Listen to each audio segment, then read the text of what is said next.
હા, નમસ્તે. હું રાધેશ્યામ પટેલ છું. અમદાવાદમાં રહું છું, ગુજરાતમાં, અને હાલ અમેરિકા આવેલો છું. મેં થોડાક રિસર્ચ કરેલા છે. એમાં એક આઈટમ હાલ વિડીયો દ્વારા બતાવવા માંગુ છું. એમાં નામ છે ક્વિક ફિલ બોટલ પુલર, એટલે બોટલને ધક્કો મારવા માટે. નોર્મલી આપણે જોયું છે કે સોડા અને બિયરમાં આપણે આવા તો જોવા મળે જ છે તમને ઘણા, કે બોટલ એક ટ્રેકમાં રહેતી હોય છે, ધક્કો વાગતો હોય છે સ્પ્રિંગના લીધે, અને અમુકમાં ધક્કો નથી વાગતો. તો આવી રીતે આપણે જોઈએ છે. તો આ બધી એક વ્યવસ્થિત લાઇનસર હોય છે, આપણે બહુ મહેનત નથી કરવી પડતી. બોટલ મૂકીને એની મેં આયા કરશે આગળ. તો એના માટે હવે આપણે લીકરની બોટલ માટે શું રસ્તો કાઢી શકીએ, એ બોટલને સ્પ્રિંગ વગર કઈ રીતે આગળ લાવવી, તો એના માટે મેં એક સોલ્યુશન લાવ્યો છું. એક ટ્રેક બનાવ્યો છે, જ્યાં યલો કલરનો છે ને એક પ્લાસ્ટિકનો સારા મટીરિયલનો ટ્રેક આવશે, જે એની પર બોટલ મૂકી હોય તો લપસી પડે, મીન્સ કે સહેલાઈથી ઘસારા વગર આગળ આવી શકે.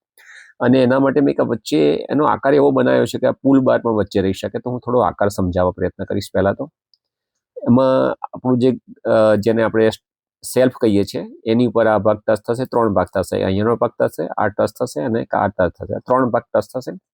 અને બોટલ ક્યાં રહેશે, તો બોટલ આ વચ્ચેનો જે ઉપરનો ભાગ છે ને એની ઉપર રહેશે. આ પુલ બાર છે તે બોટલને ટચ નથી થતું. જો ધ્યાનથી જોશો તો હું કોશિશ કરું છું ડિટેલમાં સમજાવવાની, કે આ આ બોટલ છે ને આને અડતી નથી. આ ભાગ એ ટ્રેક ઉપર રહેતી હોય છે ઉપરના ભાગમાં. એટલે અને એની પાછળનો ભાગ બતાવીશ. હાલ 6 બોટલ આપણે મૂકી છે, અને પાછળનો ભાગ એવો છે કે એ બોટલને આ રીતે પાછળ અડેલી હશે, અહીંયાથી વળાંક છે, આવી રીતે સમજી શકાશે. એટલે જ્યારે આપણી માની લો કે એક બોટલ આપણી વેચાઈ ગઈ, આ રહી વેચાઈ ગઈ, એનો ડિલીટ કરું છું અત્યારે. આ જે હોલ છે ને ત્યારે જ દેખાશે, ત્યાં સુધી નહીં દેખાય. તો એ વખતે આ હોલની અંદર આંગળી નાખીને આ પટ્ટીને બહાર ખેંચો, એટલે પુલ બારને બહાર ખેંચીએ, આ જે બહાર આવે છે ઠેઠ અપ ટુ એન્ડ સુધી આવે, તો એ આ બધી બોટલોને આના લીધે ધક્કો વાગશે. આના લીધે એને પકડી રાખ્યું છે ને પાછળથી, એના લીધે ધક્કો વાગશે, એટલે બધી જ આગળ આવશે. એનાથી ફાયદો શું થશે કે બોટલોને આધી પછી નહીં થાય. એક વખત ખેંચશો ને તો બધી જ બોટલો એક સાથે આગળ આવશે. કહેવાનો પાવર આપણો એક બોટલ જે આપણે નોર્મલી લાવવી પડે છે, એમાં મહેનત, સમય બધું જ માંગી લે છે. તો એ સમય આપણો બચી જવા માટેનો પ્રયત્ન છે. બીજું મેં એક અહીંયા આ એક સ્ટોપર આપ્યું છે. સ્ટોપરનો મતલબ એવો છે કે તમારી બોટલને લગાવવું હોય તો તમે લગાવી શકો, ના લગાવો તો ના લગાવો. પણ એનો ફાયદો લેવો હોય, એક તો 2 ફાયદા, કે એક તો પડી નહીં જાય બોટલ, બીજું કે તમે એની પર લેબલ, પ્રાઇસ લેબલ પણ લગાવી શકો, એવી સગવડ આપી શકો. આવી જે સમય બચાવવા માટેની આ પ્રોડક્ટ છે.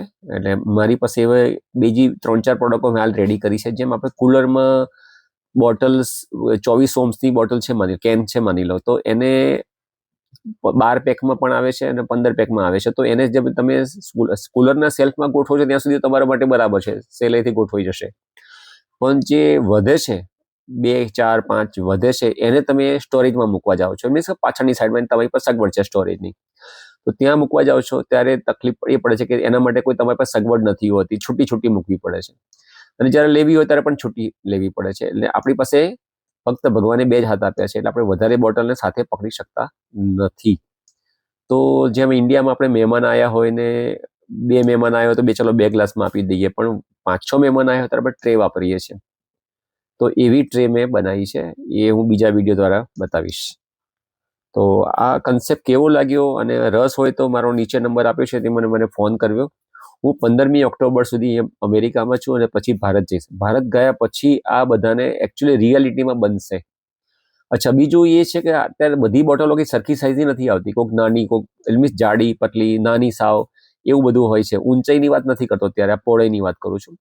તો હું જ્યાં ટ્રેક બનાવીશ ને એ બધાના અલગ અલગ સાઇઝના બનશે. એટલે એમએમમાં કહીએ તો 75 mm, તો હું વેરિએશન રાખીશ. 70થી 75 mmની સાઇઝ માટે એક ટ્રેક, 76થી 80નો એક ટ્રેક, 81થી 85 વચ્ચેનો એક ટ્રેક, એવી રીતે બધા નાની મોટી સાઇઝના ટ્રેક હશે. એટલે તમારે કઈ બોટલો મૂકવાની છે એ તમને થોડોક અંદાજ હોય ને, તો હું એ રીતે બધું બનાવવાનો છું. એટલે મારી પાસે ઘણી બધી સાઇઝો હશે, કે તો હું મશીન લઈને આવ્યો છું કે માપવાનું. એટલે કઈ કઈ બોટલો એક સરખી સાઇઝની છે, કઈ નથી, એ બધી મને ખબર રહેશે. હું એક્સેલ શીટમાં બધો પ્રોગ્રામ રાખીશ. તો એવી રીતે હું બધા અલગ અલગ ટ્રેક રાખીશ, જેનાથી એક ફાયદો એ થશે કે સમય બચશે, વધતા એક સાથે લાઇનમાં રહેશે બધી બોટલો. અને લેબલ, હા, ખાસ કરીને ઘણીવાર શું થતું હોય છે, આપણે લેબલ આગળની સાઈડમાં હોય, આપણે મૂકતી વખત બધું બરાબર મૂક્યું હોય, પણ જ્યારે આગળ ખસેડવા જઈએ તો સાધારણ ખસી જાય. તો એ પ્રશ્ન પણ આમાં લગભગ નહીં આવે. એક સાથે જ બધી આગળ પાછળ થશે. આપણે અને પાછળ હાથ જવા નહીં દેવો પડે અને તમારું બધી બોટલો બહુ ઓછી સેકન્ડોમાં આગળ આવી જશે. નમસ્તે.